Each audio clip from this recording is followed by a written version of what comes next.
வணக்கம். என் பேர் என்ன சத்யா. ஒரு வழியாக பிள்ளையார் கோயில் கட்டி முடிச்சிட்டாங்க. ரொம்ப அழகாகவே இருக்குது. பிள்ளையார் மேலே உள்ள அந்த சிற்பங்கள்லாம் ரொம்ப அழகாக இருக்குது. பெயிண்டிங் வேலையும் முடிச்சிட்டாங்க. ஒரு சின்ன கோயிலை கட்டுறதுக்கு எல்லாருமா கிராம மக்கள்லாம் சேர்ந்து இந்த கோயிலை அமைச்சிருக்காங்க. 5 வருஷமாக கட்டாமல் இருந்து இப்போதான் முயற்சி பண்ணி கட்டியிருக்காங்க. ஆனால் ரொம்ப அழகாக இருக்குது கோயில். சாமி 27ஆம் தேதி இரவு தான் இங்கே வைப்பாங்கன்னு சொன்னாங்க.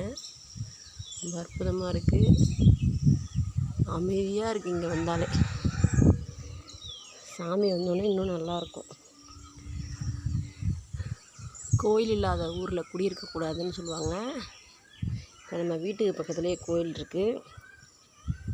மனசு நிம்மதியாக இருக்கணுன்னா ஒரு கோயிலில் ஒரு 5 நிமிஷம் சாமியை கும்பிட்டுட்டு உட்காந்தோம்னா மனசு அமைதியாகிடும்.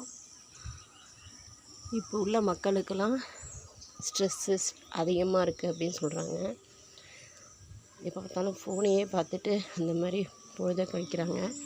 இந்த மாதிரி கோயில்களுக்கெலாம் இறை வழிபாடு செஞ்சால் மன அமைதி கிடைக்கும். சில பேருக்கு இறை நம்பிக்கை இருக்கும், இருக்காது. யாருக்கு இறை நம்பிக்கை இருந்தாலும் இல்லாட்டினாலும் ஒரு மன அமைதிக்காக கோயிலில் அமர்ந்து அதுக்கப்புறம் போகலாம். உருவ வழிபாடும் சில பேர் செய்வாங்க.